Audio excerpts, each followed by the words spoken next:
Improve it.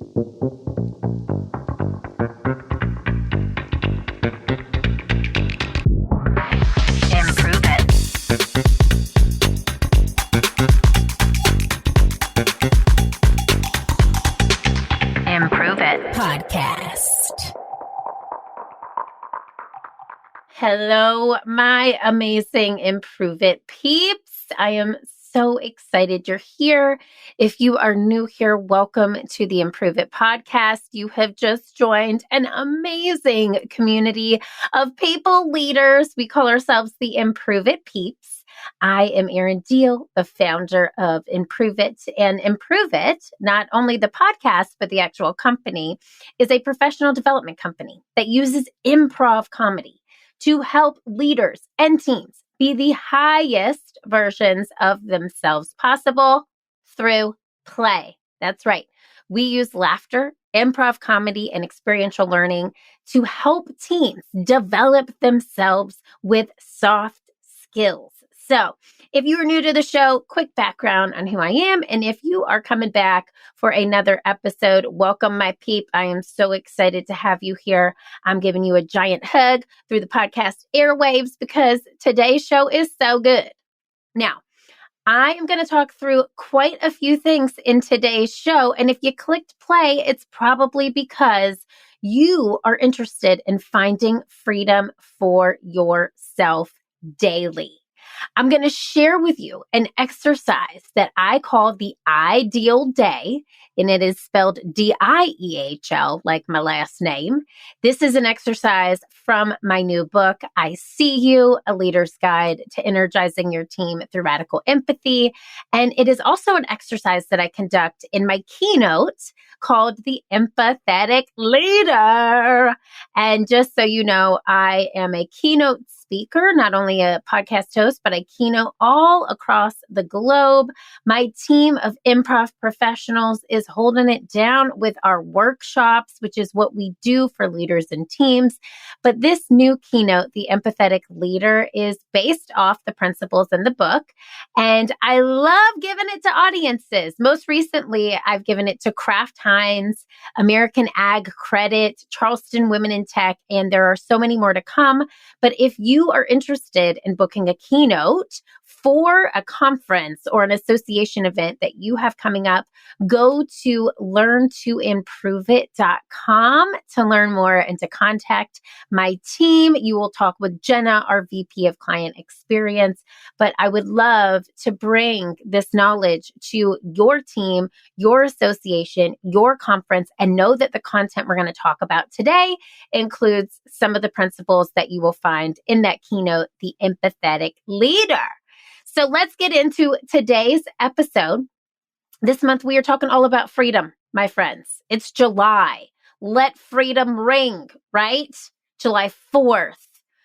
Freedom comes in so many forms, but when I think about freedom, I think about the space between our ears, our mind. And just so you know, your mind and your brain are two different things, and your brain is an organ. Your mind is every single cell in your body.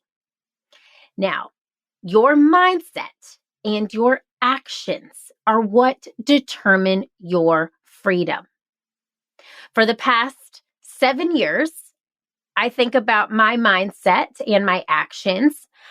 I've had a solid morning routine. I've talked about it at length in this show. In fact, I know it's inspired some of you to start your own morning routines. But I really struggled when it came to an evening routine. And last summer, if you've listened to this show a long time, you know that I had a concussion. If you are new to this show, spoiler alert, if you go back in episodes, I had what is called post-concussion syndrome. And I was prescribed, I almost said subscribed, but I was prescribed rest as my recovery. And I was really struggling to get up in the mornings. So I started my day almost in like a brain fog because I was sleeping so much trying to heal from this concussion. And because I started my day on this wonky note, the rest of my day felt like I was just racing through the day to catch up. I also continued to have no formal habit in the evening. My only habit was that I always scrolled mindlessly on my phone consistently. And that wasn't something that I wanted to continue. But this year, I also got into the habit of going to bed late and waking up later. And I started snacking and eating way more than usual. So I've been a pescatarian since 2007. Quick math, almost 20 years, 17 years. And because of the concussion, I went on a gluten-free diet. And it wasn't because I have celiac, but I really noticed how my body felt and how my mind felt when I had gluten. And I did a lot of extensive research on gluten and its effects on the brain. And because I had a brain injury at that point, I was doing any and everything I possibly could to make myself feel better. So I removed gluten from my diet, and I have been gluten-free for about almost a year, honestly. But I started eating more to remain full and allow my brain to have what I thought was fuel. So I thought the more I eat, the more I'm fueling my brain, the more my brain has fuel to burn, the better I'm going to feel mentally. But when I look at these habits cohesively, I realized that these habits were not working. My days felt rushed. My eating felt off. My sleep was not great. And to be brutally honest, I was not performing at my peak. Now, yes, I had a brain injury in there that I was recovering from, but that was about 4 or 5 months from July of 2023 to about, I started to really feel better, probably October, November of 2023. And then what I just shared with you has been consistent. I'm recording this in July. So for the past 7 months, I have had this consistent routine. And I had the iDiehl day, the exercise I mentioned at the top of the show, which is a process that I created for myself. And it is a guide to help you and help me. But I knew that there were many tweaks to this iDiehl day that I needed to make. And I knew it wasn't just within the confines of that exercise, which I'll get to in just a moment. I knew that there were other things that were hindering my performance. And I find freedom when I have the freedom to choose how I want to spend my days. I find freedom when I can sign off early and spend time with my son. I find freedom when my mind is running at an optimal peak performance level, my anxiety is low, and my ego is out. Okay, so that's when I find that I have the most clarity, and that's when I find freedom in clarity. So, all of this to give you the problem, all of this to tell you where I was mentally, physically, emotionally, because there was an epiphany, my friends. Nicole on the Improve It team, our marketing manager, read a book called Change Your Schedule, Change Your Life: How to Harness the Power of Clock Genes to Lose Weight, Optimize Your Workout, and finally get a good night's sleep by Dr. Suhas Kashargar. I hope I'm pronouncing that correctly. Kashir Sagar.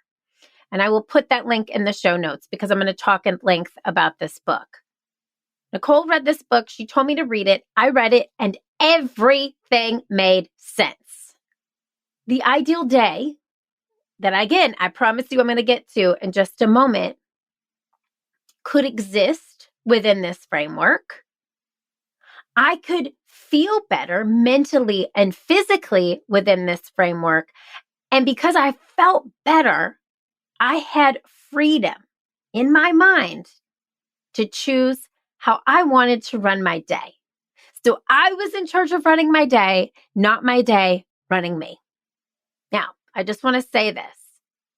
This book is not about losing weight. It's about having an optimal time of day, when you eat, how you move your body, and how much and how long you sleep. After reading this book, I am waking up at an optimal time for my body. I am exercising at the optimal time for my mind, because for me, exercise is obviously to help my body, but it is the thing that starts my mindset in a positive way every day. I do it much more for my mental health than my physical health.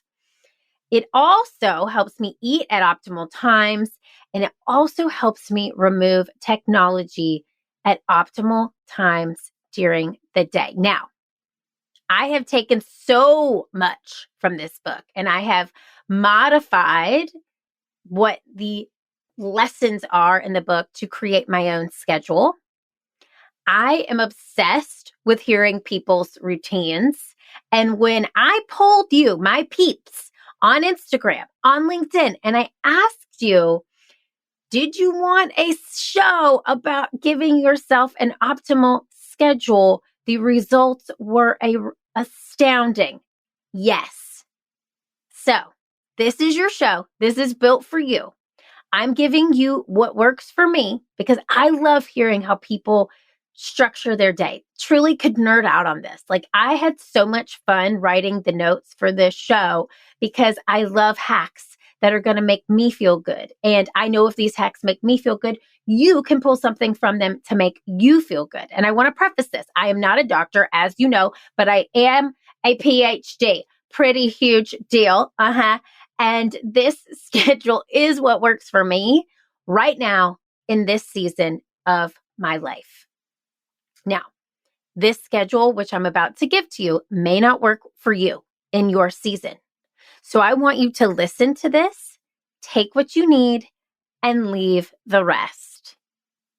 So let's get into what I now call my delicious daily routine. I'm just putting puns on the last name right now. It feels right. So at 6 a.m., I wake up. My first alarm goes off. And the first thing that I do is I text my accountability partner, Becca. Now, Becca is a friend of mine here in Charleston that I met throwing my book launch party. And she's just a constant source of motivation. I saw on her Instagram that she was waking up at 4:30 a.m. and starting her day. And we had a conversation in her DMs about that. And she goes, it's hard, but you can do it. And it starts my day, and I start craving these mornings for myself. And I said, you know what? 4:30 is not for me right now. However, how about 6? And she goes, that's great. She said, text me every morning at 6 a.m. up, and that will be your accountability. And I'm going to tell you, I've been doing this for 3 months. If I miss a morning because maybe I'm on vacation and forgot to tell Becca, she texts me, how we doing? She even had a bet with me in the beginning. If you miss a day, you owe me $100 for the next 3 weeks. And I really wanted to honor that. And so my suggestion for you, if you want to start getting up earlier, get yourself an accountability partner. It could be a friend, it could be a family member, but truly accountability is what gets me up, because I am known to hit a snooze button. I love snoozing. If there was a person named Snoozin' Susan, that would be me. And unfortunately, I could snooze all day. I love sleep and I hate getting up early. That was my mindset before this schedule started happening. So the accountability partner really serves me. Now, 6 a.m., I'm up. 6:10, I'm doing things like brushing my teeth, taking out my adult retainers, removing the zit patches I've put on my face, putting in my contact lenses, all of those fun things. But by 6:20, I have a little space in my home I call my meditation closet. I am in my meditation closet doing my journaling practice and setting up the iDiehl day. Here it is. I've teased you long enough. All right. The iDiehl day is spelled IDIEHL, like my last name. And it is an acronym. The I is your I am statement. So every morning you repeat out loud who you are. I am. And so for me, I've got multiple variations of this. I actually have 10 that I kind of rotate through, but starting off with affirming who you are tells you and the universe you are ready to go. The D in Ideal Day stands for do first. So I am jotting down after I start work, what is the first thing I'm going to do? How am I going to eat the frog, as they say? What's the big rock I need to tackle first? My I is intake. What content am I intaking today? Am I going to open my phone immediately and scroll social media and feel bad about myself? Or am I going to choose positive, uplifting content that fuels me, much like this podcast, I hope does for you? I have shows and I have Audible books that I listen to pump me up. So I want you to think about what those might be for you. The E in the Ideal Day, remember it's IDIEHL. The E is environment. What is the optimal environment I want to work in today? So yesterday I had a coffee meeting and I knew I had another meeting later on that day. And I sat in a coffee shop and that was the ideal environment for me yesterday. Today I'm podcasting, so I'm at home in my home office. But what is your ideal environment? The H in your Ideal Day is how do you want to feel? That is the most important question, and own that. So you might want to feel a state of flow. You might want to feel joy. You might want to feel love. How do you want to feel? Own that, claim that. The L is the last thing that you do that day to wind down. What is the last thing that you're doing before your head hits the pillow at night? So setting yourself up in the morning, this is what I do first thing with the Ideal Day, and I do this in a journaling practice, really sets the tone.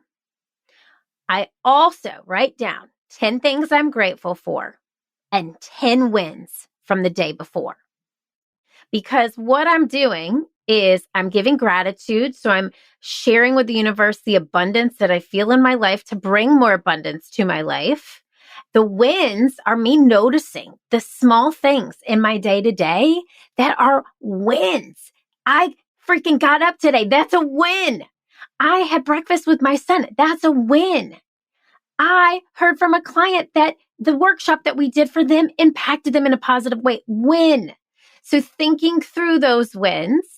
And then I also read in this time 10 pages of a business book. Right now, my team and I are implementing the EOS system in a book called Traction. It's a great book for entrepreneurial teams. So Traction is a book I've been reading every morning, 10 pages, extremely doable, but 10 pages over time add up. So I'm almost done with that book. Now, I do this for about 25 minutes, and then at 6:45, I'm up and I'm working out. So usually around this time, somewhere in there, my son is waking up too. So I either work out in our home gym, which is in our playroom, which is just a Peloton. Okay, that's all I got, and some free weights. I go to, right now I have a free pass at a gym that I'm doing some classes at. So I'll go to a workout class or I'll go for a run. John and I have to switch off our schedules of going to the gym because one of us has to be home for Jackson. So if I'm home with Jackson, sometimes he'll get on a bike. We'll go for a couple laps around our neighborhood and he'll bike and I'll run. But I make sure I get 30 minutes of movement in somehow in the morning. And then by 7:20, I am stretching. Okay. I cannot stress how important stretching is after a workout. In my 40s, I have realized this. I did not realize this in my 30s or 20s and would just go right to the next thing. But as I've started to get older, I've just noticed that stretching is such a core component of working out. And also at this time, I'm getting Jackson ready for the day. I'm making my breakfast and I'm spending quality time with him. Sometimes we'll play a board game or read a book. My goal, though, is to be done with breakfast and coffee by 8:30 a.m. That is the goal. That is one of the key takeaways from Change Your Schedule, Change Your Life. My breakfast is always the same, and I've had the same breakfast for literally probably 15 years. It's so boring, and it's just something I crave, and I love it. It's the Faye yogurt, the Greek yogurt, little pouches with the fruit. I add raspberries and shaved almonds. Okay, that's it. And it fuels me. So I pack in those almonds for protein. The Greek yogurt is protein. The fruit is just something I love. I love fresh fruit. So I have that and my coffee, and I'm aiming to be done with both by 8:30 a.m. Now at 8:30, our nanny Callie gets here. Very blessed and fortunate and privileged to have a nanny. So I'm going to say that for free. Callie is a family member to us. She's been with us 2+ years. And Jackson, when I'm recording this, is not in kindergarten yet. So this is summer before kindergarten. She gets here at 8:30 and I start work. Most days I'm not going straight to shower at this time. I sit on our back porch. I do 30 minutes of emailing. And I'm telling you, I time this so email doesn't take over my day. And I do 30 minutes of social posting so I don't get stuck going through the spinny wheel of death algorithm on Instagram, seeing what everybody else is up to and not getting to what I need to do. So timing those two tasks is super important. And then I start my day. So I batch my days. If you have not listened to episode 242, Time Slipping Away, I have to tell you this episode can help you change the way you run your weeks. So today I'm getting really specific on your days. Episode 242 is going to help you change your weeks. So every day is different. Today is Wednesday when I'm recording this show. So it's my podcasting day. And I try to do all my sales calls on Tuesdays. But it just so happens a couple of them needed to reschedule. And so they asked for a call today. So today on Wednesday, I'm recording the show. I'm creating some social content, which is my creative day. It's normally batched for that, but I am taking 2 sales calls because it's not perfect, right? You have to be flexible. And I definitely want to talk to these 2 companies because I would love to work with them. So then by noon, this is consistent. At noon, it's not necessarily on the dot, but between 12 and 12:15, I am eating lunch. I've had no snacks, which is not normal. This was not the case before the book, but I've had no snacks up until noon. And I have lunch at this time, and it's a hearty lunch because this lunch is going to sustain me until dinner. So sometimes I have a smoothie packed with protein powder and peanut butter, bananas, almond milk, collagen. That's my favorite smoothie right there. And then I'll also have peppers with cottage cheese on top. And I love to put on a little everything but the bagel seasoning on top of that. It's so good. I crave that. I also do an avocado toast with an egg on top, really protein heavy food. I might have a salad with a salmon burger and avocado. So it just depends on the day. I like variety at lunch. So I change it up, but I make sure there's a ton of protein and that I am full. Now, I then go back into my day, and at 5:30, I stop. Now, most of my mornings are spent for creative time, emailing, creation, content creation, recordings, things like that. And most of my meetings, even with my team, are in the afternoons. So at 5:30, I'm shutting down. I have had no snacks between my lunch and 5:30. I'm drinking a poop ton of water. And then it's time for me to shut the laptop and get outside with my family. And we do things like go on a family bike ride. We go on a walk. We now have a golf cart because we live in Charleston, and we were like, okay, guess we got to conform. But it's actually been really fun. So we go to, which I'm very blessed to live near the ocean. We can go to this place called Sunrise Park near our home, which is this beautiful park on the water, and just hang out outside. And then between 6 and 6:30, I'm making dinner. And this is when I'm starving. I'm now very hungry. So I will snack while I'm making dinner. I'll have conscious snacks. So watermelon, cantaloupe, veggies, and dip. So I'm constantly keeping my fridge packed with cut up veggies, cut up fruit so I can pull those out and have them on the ready. And dinner is usually at home during the week. We always have the same things. And one of my best friends, Courtney, if you're listening, hi, she has 3 children and she gave me this concept and I'm just forever grateful because it just makes my life so much easier. We basically have the same things every night of the week.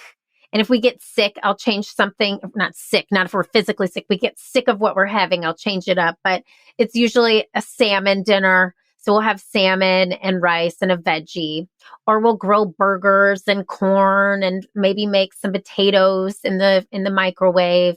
We'll have tacos one night. Sometimes we have breakfast for dinner. And then because I'm getting crazy, I have started to make scallops. Okay. Scallops. Nothing I ever thought I would say. If you know me, you know I'm a horrible cook. Like no one should put me in the kitchen. The fact that I can make scallops means that you can make scallops. Very easy. Hit me up. I'll send you the recipe that I found on Pinterest. And then a lot of the times, I'm going to keep it real. We have frozen pizza. Okay. DiGiorno gluten-free pizza is like an all-time favorite right now. But my family is super happy with a frozen pizza as long as I don't burn it, and a salad from a bag. So you know what? They're not getting Betty Crocker over here, but they're getting meals consistently. They know what's on the rotating menu. And I will preface this too, that John and I try really hard to not drink during the week. During the pandemic, I was having a glass of wine every night. Now, also, I realized, and I've done episodes about this as well, why I was drinking. It was just to like cover up the stress. And it actually made me more stressed the next day. So I limit drinks during the week, especially Sunday through Thursday. Now, tonight, for example, it's my dad's birthday. We're going out for dinner. I'm going to have a glass of wine tonight, and that's okay because, again, this isn't a perfect science, but just as a rule of thumb, if I'm eating at home during the week, I'm not having a drink, and I'm saving a cocktail or two for the weekend. So by 7:30, all right, we've had dinner around 6:30. By 7:30, dinner is done. The kitchen is closed. I get Jackson to bed, or John and I both split that if he's home. And I get my personal time back at 8:15. Jackson starts getting ready for bed around 7:30, 7:40. He's in bed usually by 8, 8:05, depending on how many books I have to read. By 8:15, I am done being mom. I have not looked at my phone, by the way, most of the time between 5:30 and 7:30. I try to put my phone away. I'll have it if I'm expecting to hear from somebody from work. If I need it, it's out. But usually I have my phone away. I have music on in the kitchen while I'm making dinner. And that time is reserved for my family. Now, 8:15 comes. Okay, mama's got a groove back. And she picks up that phone. And from 8:15 to 8:45, I'm responding to text. I might check emails just to make sure because I work on East Coast time. I've got clients who work in West Coast and clients who work in Central. So me leaving at 5:30 is early for them. So I'm just checking to see if I missed anything. And I usually will not respond until the next day, but it helps me just go to bed knowing, okay, I can close the day down. And at this time, I'm doing anything personal. So if I need to plan for Jackson's birthday party, if I need to plan something for a trip we have coming up, I'm using that 30 minutes to get my life in order. At 8:45, the phone goes down. Okay. The kitchen has been closed since 7:30. I'm not having any dessert late at night. It's 7:30, kitchen done, food done. And at 8:45, I am putting my phone down. I actually have an alarm on my phone that goes off at 8:45 that says, put your phone down. Now, sometimes I will use this time to go on a walk if John's home, and I'll listen to a podcast on my phone, but I won't look at the screen. What you're aiming to do is stop screen time, stop those blue rays in your retinas. Okay. You're trying to allow your body to calm down. Now, a walk, people will say, does not calm you down. It calms me down. And I've got some books I'm listening to that calm me down. So I might put the phone down, but go on a walk and listen to an Audible or a podcast, or I'm putting my phone down completely. I'm going to meditate, read a book that I'm really into, and get things ready for the next day. A lot of people use this time for television. And I got to tell you, I love TV. I have so much love for great television. I just finished the series Hacks on HBO. Such a good series. It's hard for me during the week to switch into TV mode because I run a business, I run a home, and I am constantly trying to make things in motion for those things. So my relaxation time needs to be away from screens. And this is what they talk about in the book. 8:45 works for me. 8:30 is when the author suggests you put your phone down in the book. 8:45 is realistic for me, knowing how my work schedule and my husband's work schedule is. So at 8:45, like I said, I'm meditating, I'm reading, I'm setting out things for the next day. And at 9:30, I'm taking a shower. Okay. Now, you probably missed the part where I talked about I showered earlier in the day. I didn't, because some days I don't shower in the day after I work out. It's gross. I know. But I like a shower to end the day too, because energetically, I'm rinsing off that day. I'm also in the shower telling myself to let go of things that are not mine. I'm an empath. I'm also a healer. I'm also a teacher. And I'm around a lot of people. If I'm on Zoom, I'm still getting that energy, right? So my job is related to helping people be better. And sometimes what happens, especially all you healers, counselors, teachers, leaders out there, you can pick up others' energy. A shower bath at the end of the day to release that energy is such a good cleanse. After I shower, I take out my contacts, put in my retainers, put on those zip patches, baby, looking real good. And I hop into bed, Lucky John, and I read and go to sleep. My phone is only open 8:30 a.m. to 8:45 p.m. Now, sometimes John travels. So when he's traveling, I want to pick up his call. He's on Central Time. So I'm going to keep my phone around, but I have an Apple Watch. So when he calls me, it will ring on my watch. It's not perfect, but that is the goal. 8:30 to 8:45. That's the time that I'm available for the world. In between 8:45 to 8:30 a.m., bye. You're on your own. Just kidding. If there's an emergency, I'm going to pick up. However, truly, this is giving to me and giving me freedom. So let me talk about why this works and how it's given me freedom. My morning routine sets me up for the day. The evening routine winds me down. This specific timing of meals reminds me to fuel myself appropriately and not constantly graze. So just remember, again, this is my season of life, what's working for me right now. When I was pregnant, I was snacking all day. Don't even ask me a question about it. She's going to have a string cheese every 2 hours, okay? Maybe throw in some nuts. She's also going to get a little crazy, maybe get some fake beef jerky. I don't know. But when I was pregnant, snacking all day, that may be your season right now. That's okay. For me right now, this is working. Now, why it also works is I have a start and end time to technology, which makes me feel like my phone doesn't own me and that I'm not glued to it. Why this also works. Getting in bed by 10 p.m. is easy. I used to think I'm getting to bed by 9 tonight, and it just wasn't sustainable. These hours, they work for my circadian rhythm, but they may shift when Jackson goes to school in the fall because guess what? His school starts at 7:20 a.m. So I'm most likely going to be going to bed earlier and waking up earlier. But for now, in this season, this works. I also get this great night's sleep. So if I'm in bed from 10 to 6, that's about 8 hours. I'm waking up on time.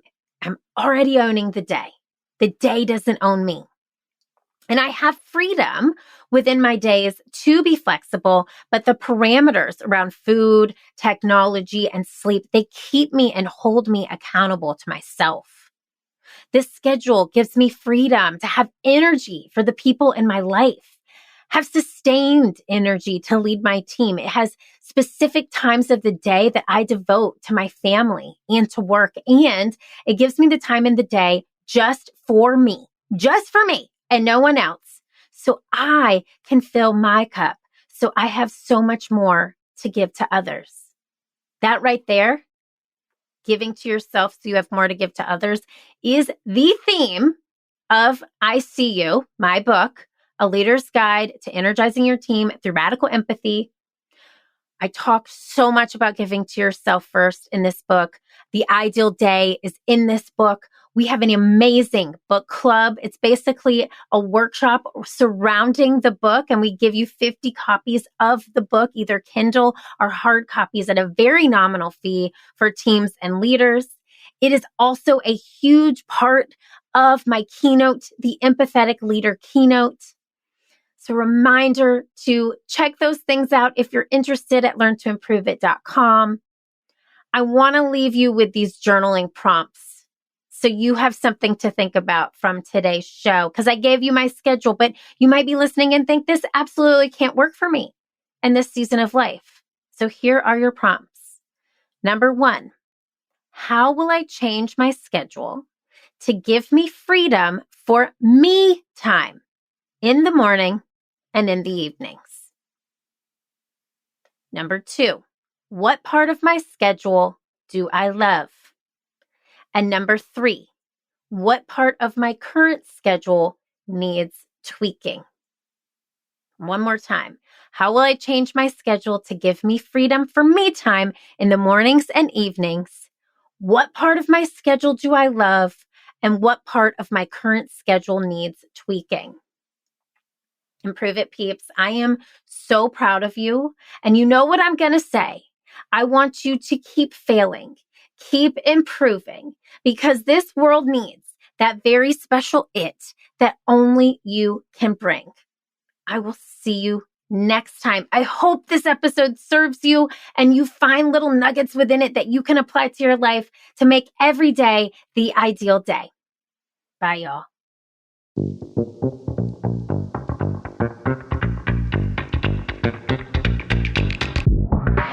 Improve it.